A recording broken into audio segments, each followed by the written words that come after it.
because I need this in my life. I usually keep my promises, usually. So I will be processing that payment during the podcast, sir. I love you. Platonically, of course, but I still love you. Well, okay. Thanks. Thanks. Speaking of love, we have a little bit of a latecomer here to the podcast. Our man from down under, Carl Naismart. And the freaking YouTube is letting her stream as well. Gosh. It was on Mace. It was because he's here now. The magic of Australia has cured our YouTube plight. If only that was true, but we all know it's bullshit. Well, hello to you too, Sunshine. How have you been? I only woke up 5 minutes ago, so shush. But it's Saturday for you, right? It is indeed. It is Easter Saturday of the nice Easter weekend. 4 days off. Lovely, lovely, lovely. Spent the Good Friday evening watching a local wrestling company put on a special Good Friday edition of their show. They raised about $1,400 for the Good Friday appeal, which is awesome for kids who are in the local children's hospital here in Australia.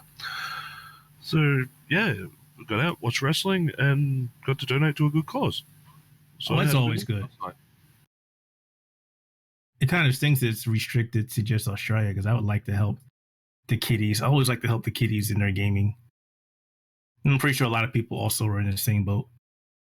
You'll find this Easter weekend that a lot of people, especially the Australian mobs, will be probably doing stuff on Twitch for the Good Friday appeal that they'll also sort of back donate.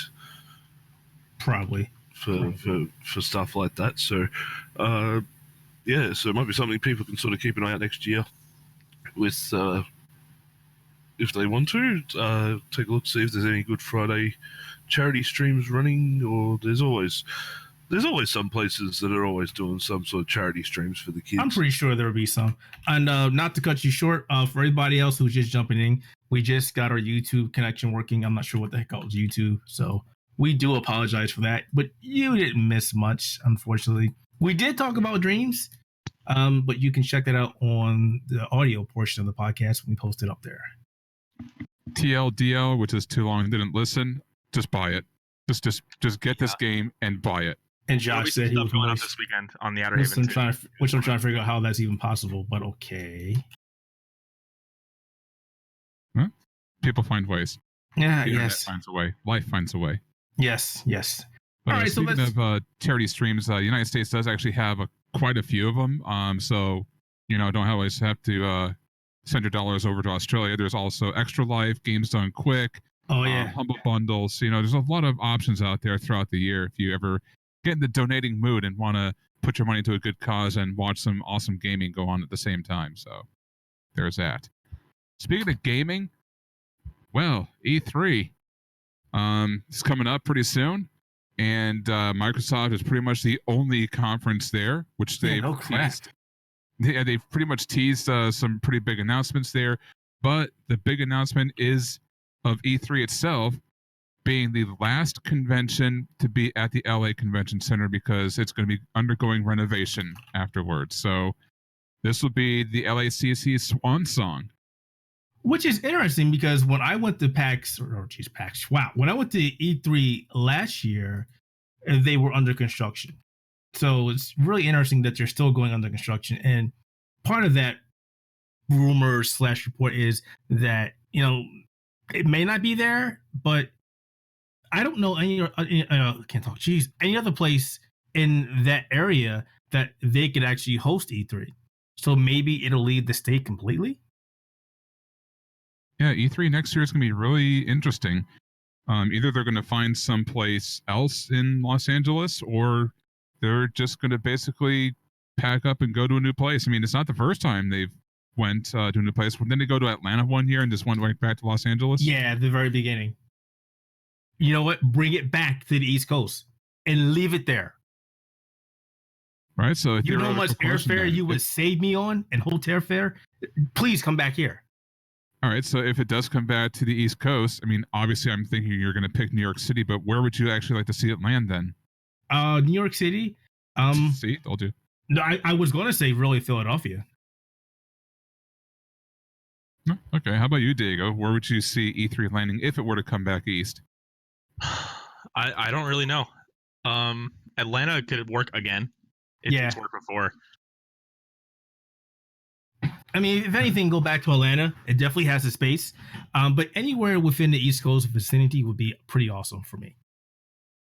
I know that's never going to happen, but there's as you said, there might be a way. There's a will, there's a way. I would love to see it come back over here, just because A, I hate flying. I really hate flying. And B, it's expensive to fly all over to the West Coast. And C, I don't like the fact, and I never liked the fact that the West Coast people get all the cool stuff. I mean, what do we got over here other than PAX in New York Comic Con and a couple fighting game events? Well, I mean, down here in Florida, it has SuperCon and MegaCon. Yeah, but I'm talking about the really big things. MegaCon's pretty big. Bigger than San Diego Comic Con?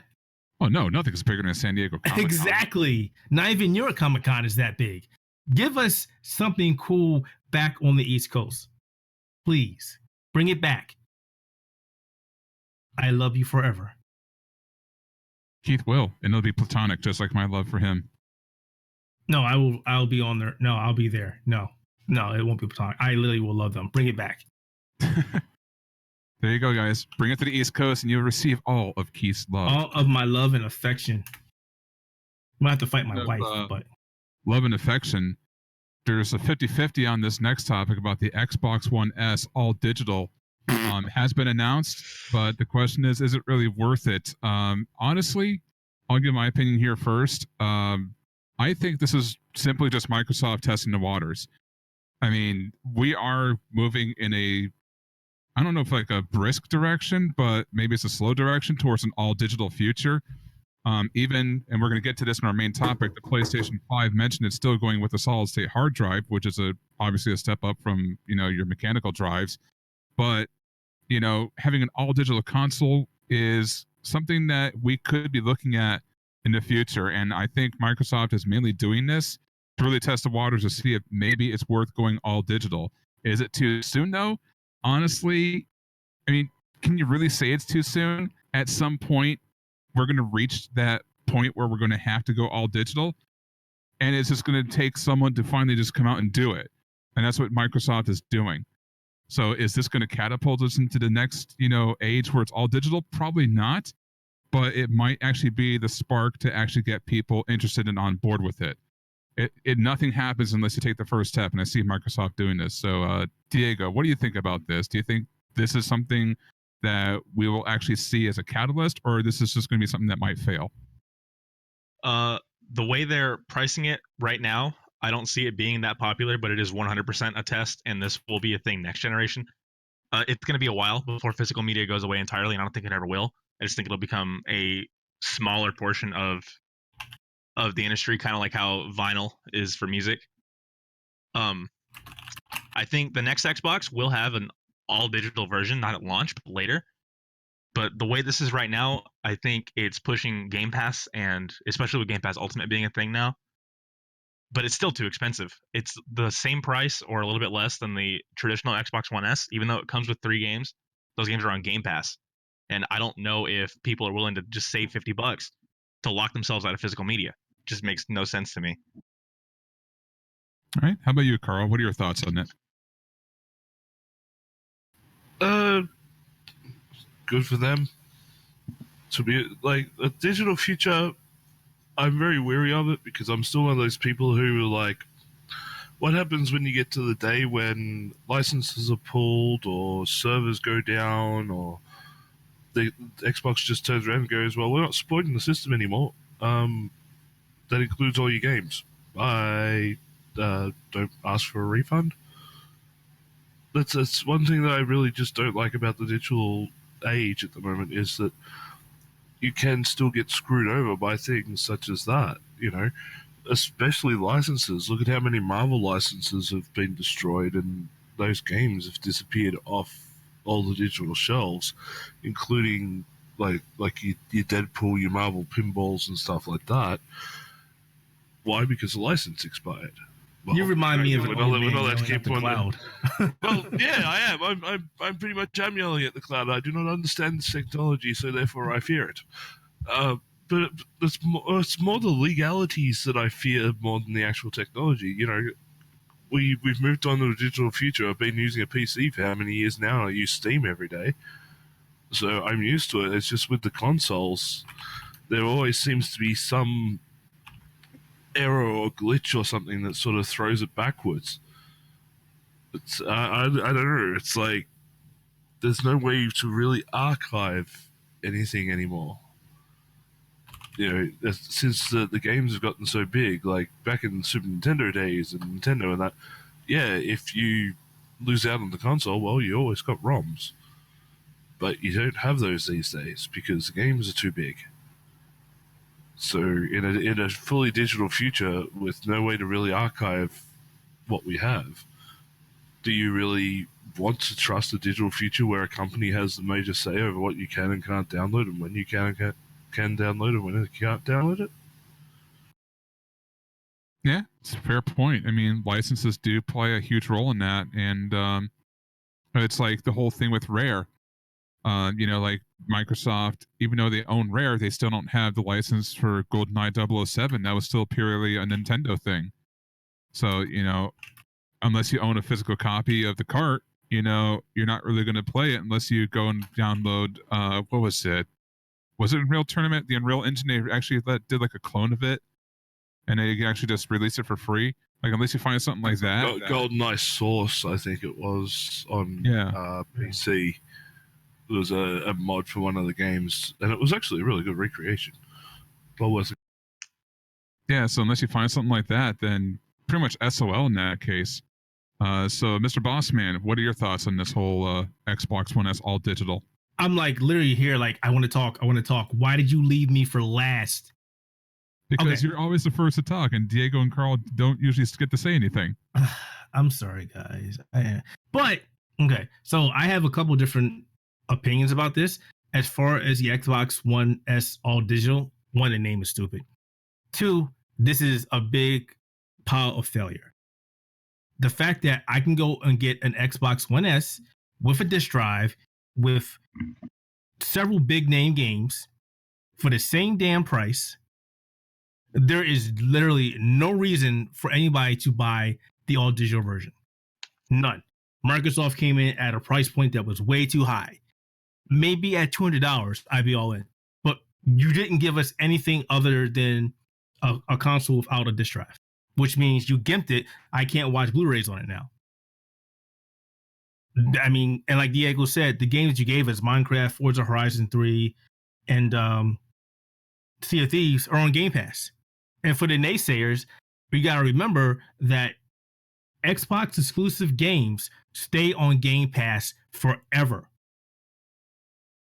So I see zero reason to buy this console. It's way too expensive. As far as an all digital future, we all know it's coming. I'm not really concerned about it because of licensing and whatnot, because unfortunately that's just the way it is. You can't even protect physical media. CDs, DVDs, they rot. They go, and that's it. What are you going to do when they rot? You're screwed. I would rather take my chances with a digital future. That way I still have access to them. Now, there are things in contracts stated that, you know, if they decide to pull, they owe you something. But at the end of the day, is anything ever truly yours? You look at, I mean, we talked about this before. Like, I know Carl will say it's different in Australia, but at least for us in North America, even when we buy a physical game, we don't own that game. We're just purchasing a license to that game. They can come and say, you can't have that game anymore, and we're asked out.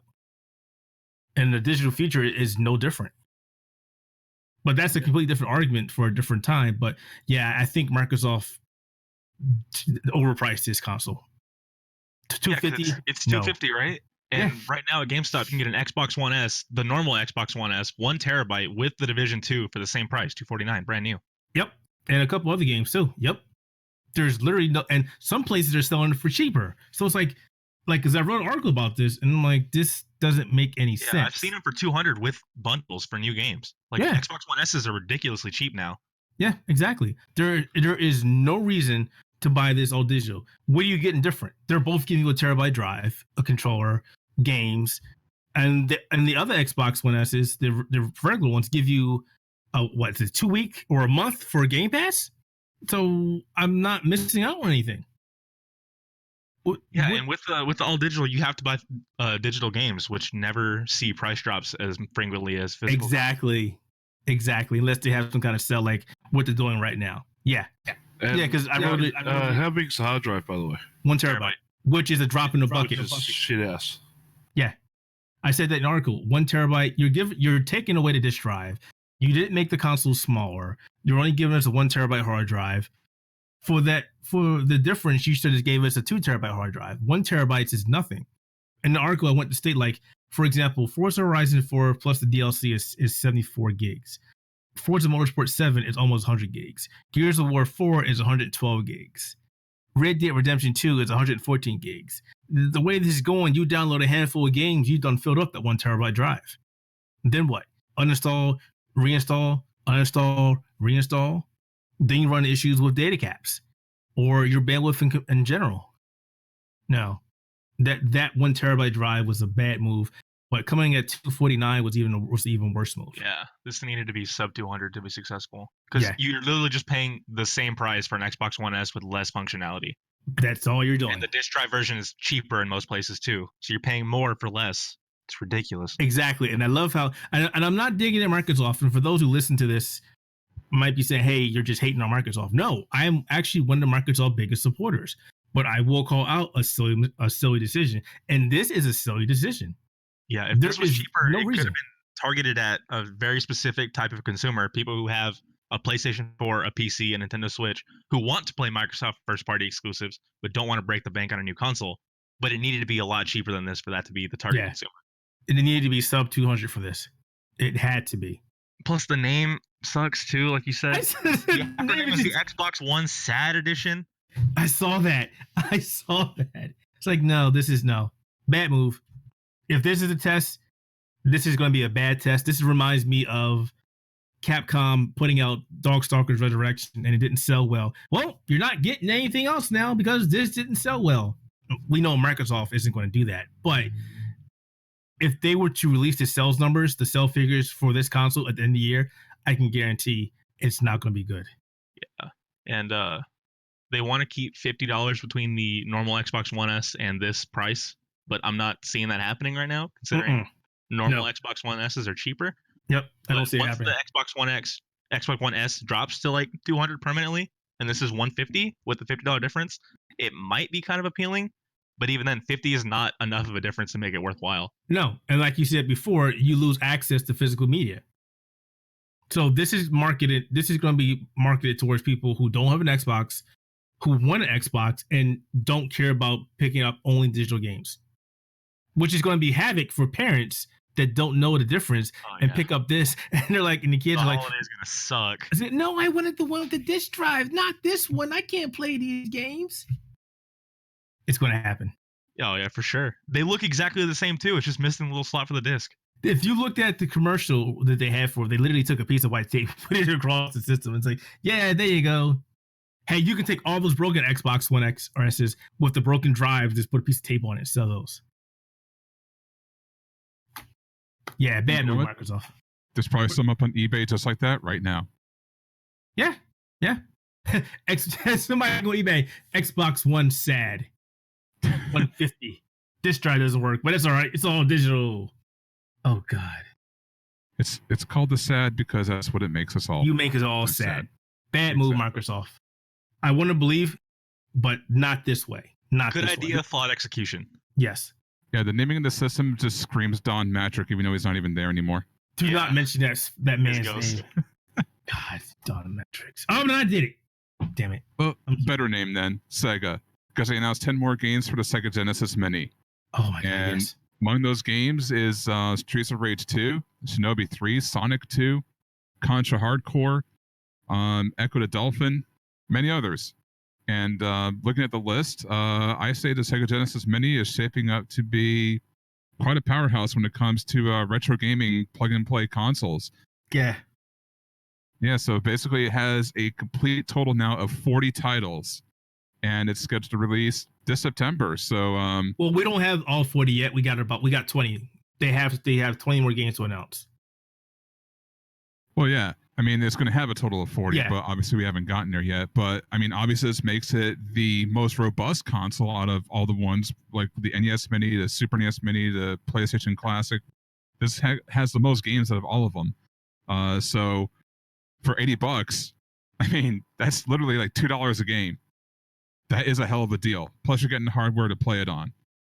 So, I mean, I was never a Sega Genesis person growing up. I was a Nintendo fanboy. So like, so were my friends. Whenever we got out of school, it was like, hey, do you want to go play Nintendo? It wasn't, you want to come to my house and play video games? It's no, you do want to come play Nintendo. And I remember I had a friend named Seth who had a Sega Genesis, and I went over to his house and I just looked at the controller with like 3 buttons. I'm like, the fuck is this thing? Why are there 3 buttons? Where's the 4th?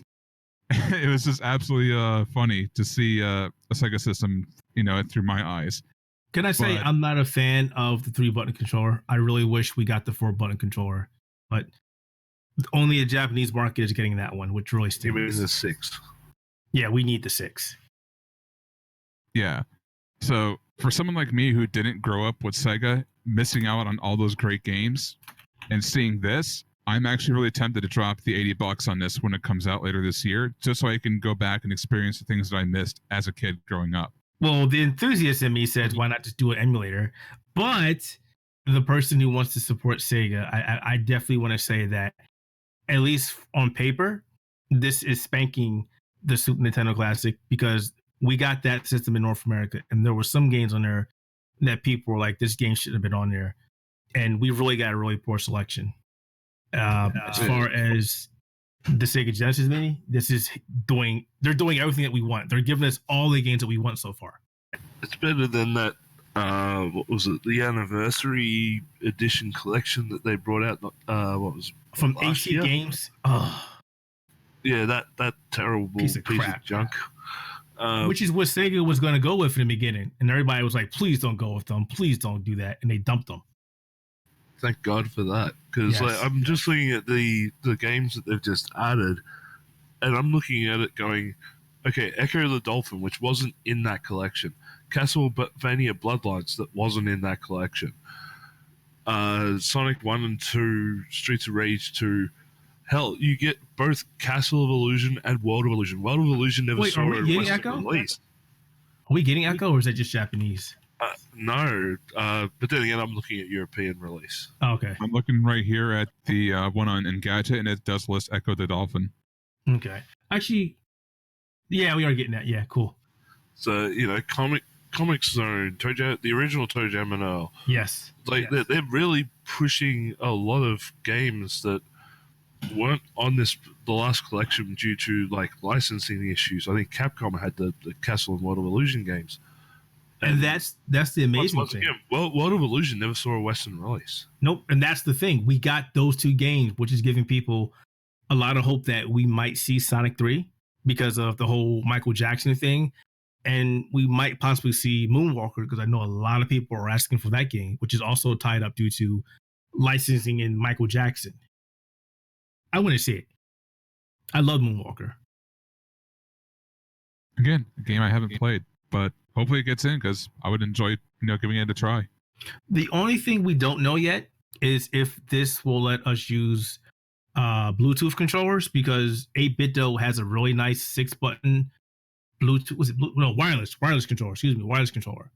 Is it the M30? I think it is, because it works for Analog's Mega SG, which is a Sega Genesis. What would you call that? Reproduction? I'm not sure what the exact term is, but it plays Sega Genesis games. So I would just call it just a retro console. Yeah, we'll call it a retro console. Essentially what they are. Yeah. And that can use that controller, 6-button Sega Genesis 8BitDo controller. Sega hasn't said anything if we're able to do that. Or if not, I guess we'll just import the 6-button controllers. I still think it's really dumb that we're not getting those over here. Kind of frustrating to say the least. Well, then again, it's like that. I mean, with the NES and SNES Classic, Japan got some titles that we didn't, and vice versa. So, Yeah, but that thing got hacked to hell and back. It didn't really make a difference then. That's true. I will say the Super Nintendo Classic, outside of the big boy retro consoles, is the best budget retro console. Thinking the best words used right now, because you can pretty much put anything on there. Super Nintendo, PlayStation. PlayStation 1 games better than the PlayStation Classic. Go figure. MAME. Oh man, so many games. I think you can play some Nintendo 64 games on there. It's really nice. And it's wireless if you got the right controllers. Yeah. How about you, Diego? What are your thoughts on this? I'm not really a big Sega guy. I do like retro consoles though, so I might pick this up. You're not a fan of Sega? What? I didn't say that. I'm just not. I'm always a Nintendo guy over Sega. Okay. But I do like Sega's games.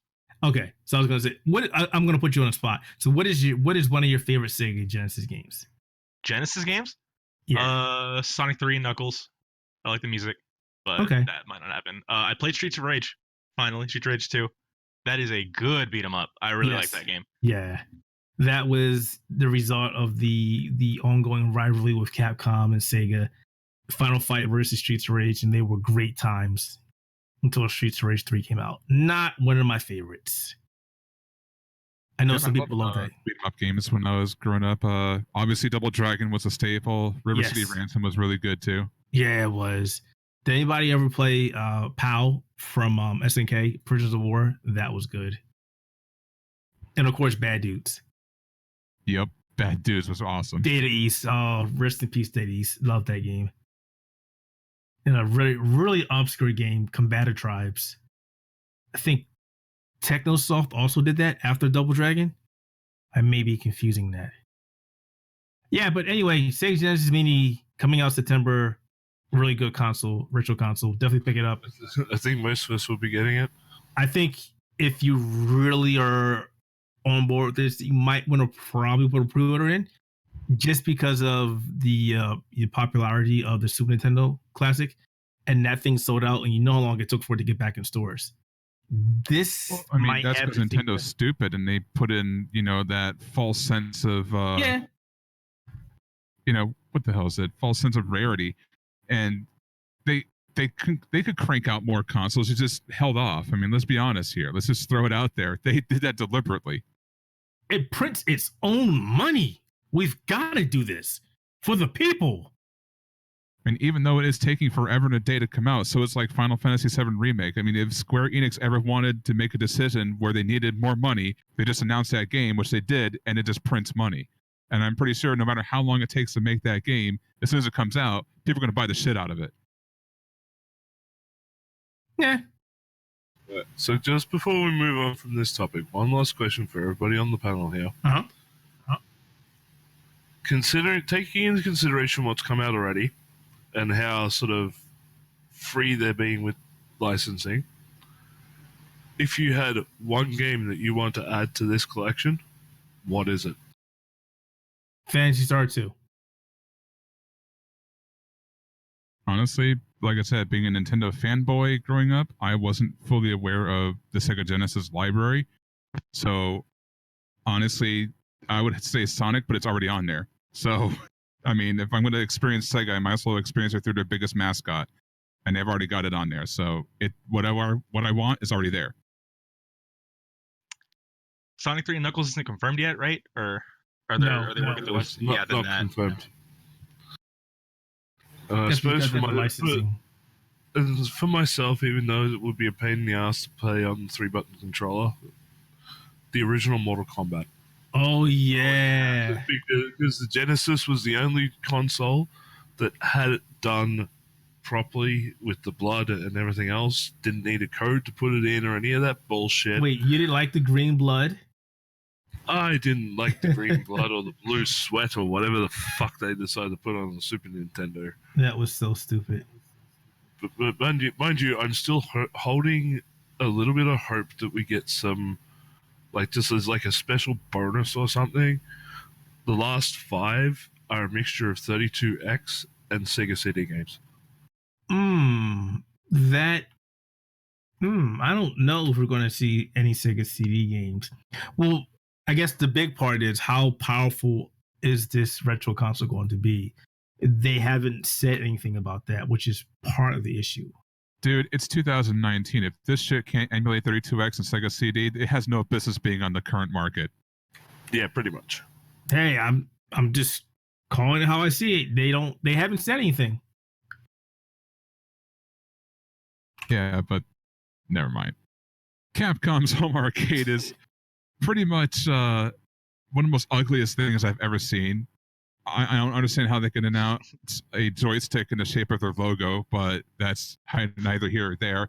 But apparently it's violating the Finalburn Alpha's licensing agreement. I'm completely honest. I have no idea what that means. Keith, you apparently do. So kick us off on this one. So Finalburn and Finalburn Alpha are emulators. And before we start, I know a lot of people are saying emulators are illegal. Emulators are not illegal. The ROMs, or how you acquire the ROMs, may or may not be legal. If you have your own game, you can dump it and it's legal. If you give that game to your bestest friend, well, now it's illegal. So what's happening here is, as I said, Finalburn has a license agreement saying that you cannot distribute that software. And if you make any modifications to that software, you must show the work that you did. Well, apparently, Finalburn Alpha has been stated to be the emulator that's running on this Capcom home arcade. And it got sold? Somehow it's being, because you can't sell it. So it's being sold as arcade stick, which the agreement says you can't sell this software. So there's been a lot of back and forth between some people.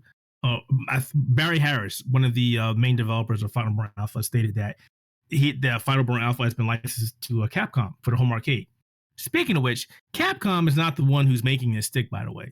It's from, I'm going to say his name wrong, Koch Media GmbH. The people that own Deep Silver. So they're the ones who are actually manufacturing and selling this. Capcom's name is on it because they're Capcom games. So there's a lot of back and forth between the Finalburn Alpha development team saying, hey, this is bull. We didn't approve this. This is something that we don't think it's fair. None of us ever accepted any money because we never get paid for this. It's a passion project. And if you're selling this, why aren't we getting money from it? And apparently Barry Harris hasn't stated anything so far. So the problem is this legal? Because if a licensing agreement states you can't sell this software and it's being sold with this fight stick, there's a problem. So right now, the stick, as far as I know, this retro console is still being planned to be sold, and this issue has not been cleared up. Now, I'm not a lawyer, but if the agreement states that you cannot sell this particular piece of software, and somebody's selling that particular piece of software, somebody's about to get sued. But the question is there some kind of loophole that's allowing this to happen? Or is Barry Harris being really sneaky and basically selling out his team to make some money on the side? Well, it's sort of a yes and no situation. Because, yes, licensing agreements are in place that do say at this point in time that Finalburn Alpha cannot be used for commercial use. However, but that's the funny thing about licensing agreements. They can always be rewritten, especially, if one of the cheap developers gets enough support and says, hey, I'm planning to try and, license this out to Capcom.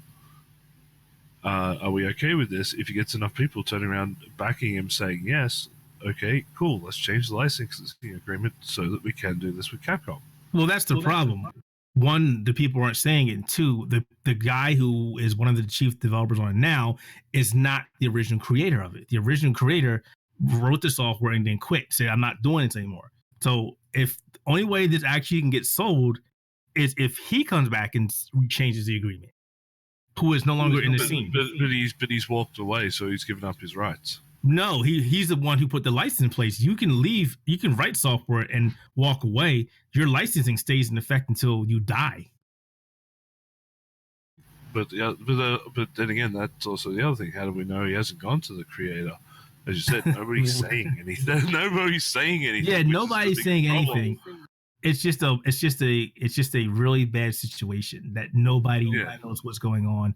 And if I would feel really bad if I was working on this piece of software and the head honcho says, I'm going to sell this, and the biggest kick in the nuts is he didn't tell anybody in the team that he was doing this. So that's bad blood. But also think about it this way. We have stand-up arcade units that run all sorts of emulation software.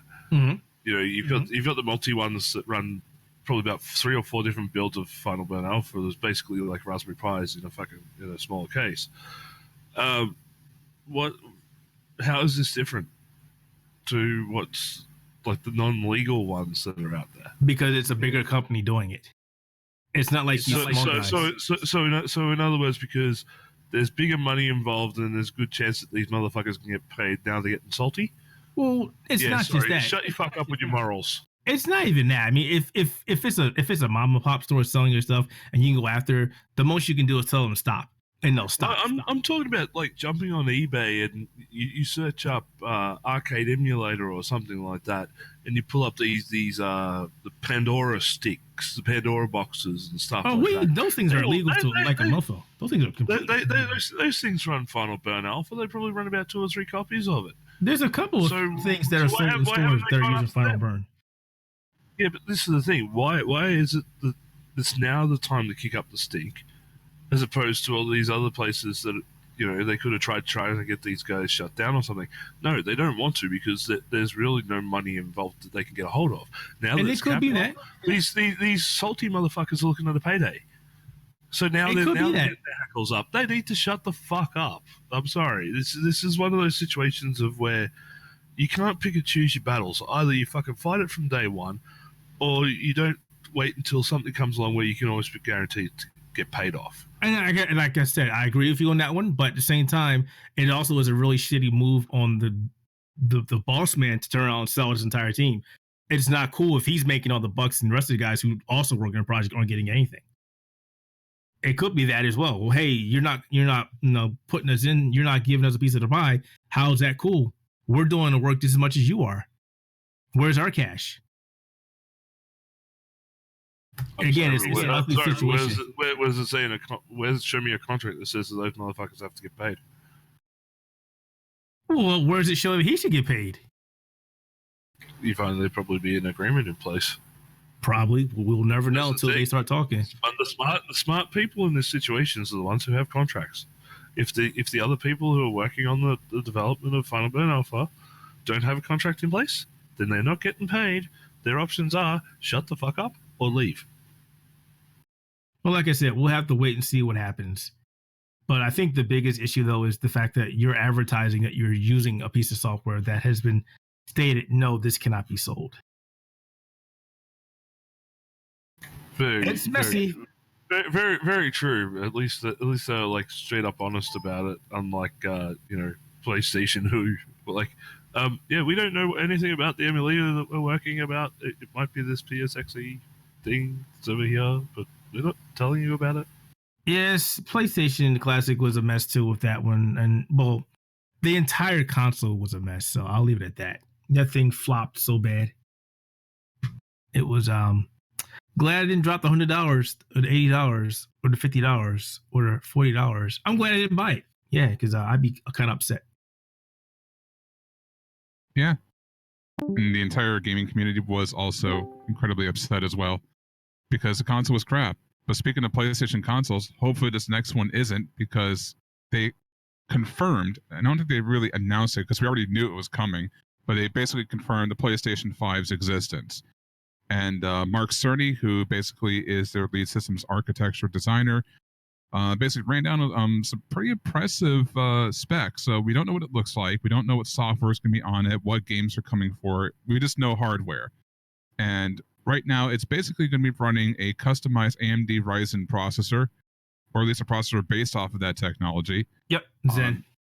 It's going to be doing an AMD Radeon Navi card, which is their upcoming graphics card. It's going to be the first console in history to support ray tracing, which, if you don't know what that is, it's basically a rendering process which produces realistic lighting, shadows, and like water reflections and things of that nature. and halves your frame rate. Yep. It also is going to be coming with a solid state hard drive, which I don't think they said how big it's going to be, but the fact that, a 15-second load screen will take 0.8 seconds now is absolutely astounding. And that's something that's been a crux in gamers' lives ever since the original PlayStation, when we switched from instant access cart-based technology to CD load times, is that it's taking forever for my game to load every single time I go on a new mission. Well, solid-state hard drives will remedy that pretty quickly. Why not just give a console a crap total of memory and load the game to memory and have even more faster access time? Because that would be logical. And this is the gaming industry. Have you seen RAM prices lately? Yeah, it's pretty cheap actually. Now, I mean, look at the Xbox One X. Look how much memory it has. It's got 12 gigs of memory. That's actually pretty good. There you go. Stuff it full of RAM then.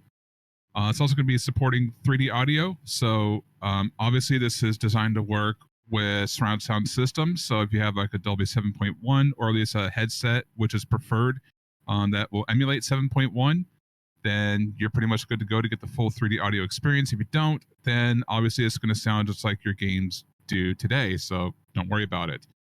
PlayStation VR compatible. So if you have the headset, you can use it with the PlayStation 5.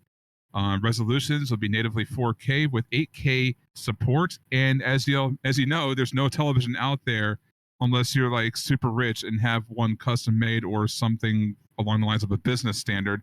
There's no 8K out there.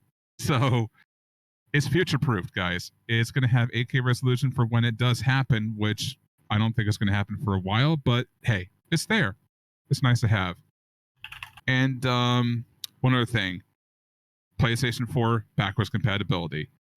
Man. Now, we were a little disappointed, at least I was disappointed when I heard that, because there were rumors out there it would be backwards compatible all the way down to PS1, and we called into question whether or not that would be the killer for PlayStation Now, since that service was kind of garbage, and it kind of still is.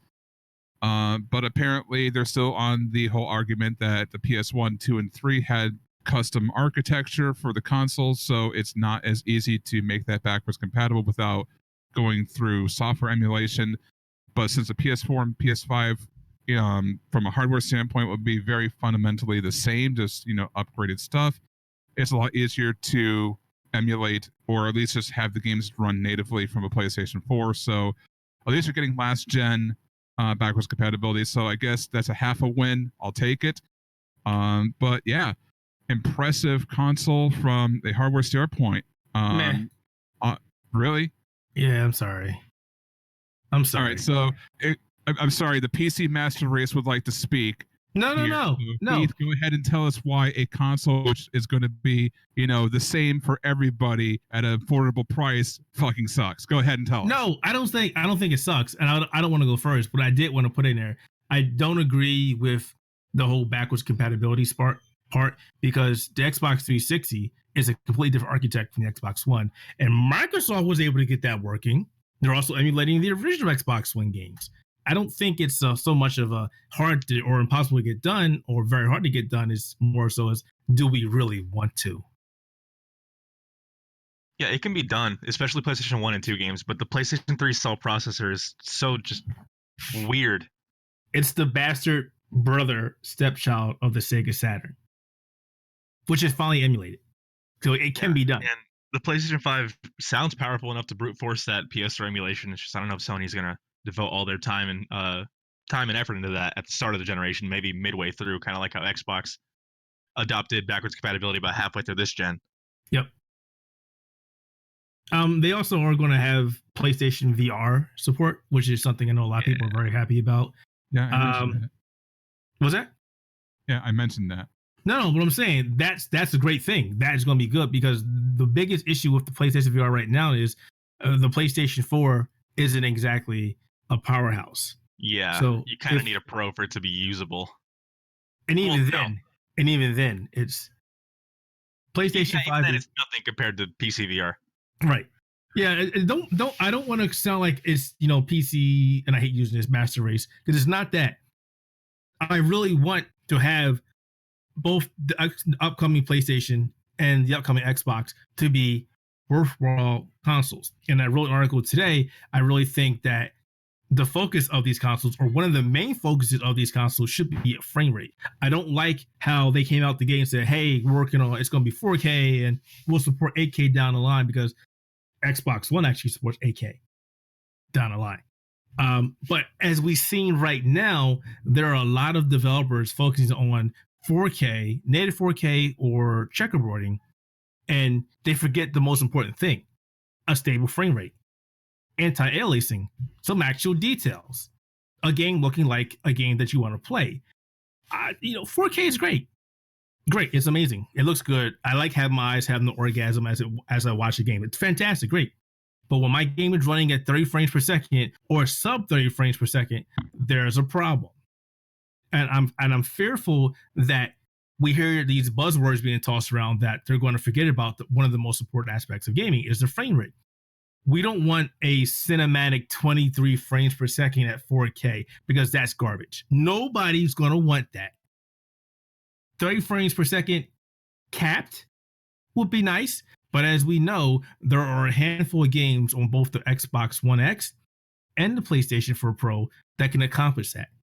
Then you have other games that are uncapped that run anywhere from 30 to 60 frames per second, and it fluctuates. Even with dynamic resolution, it fluctuates.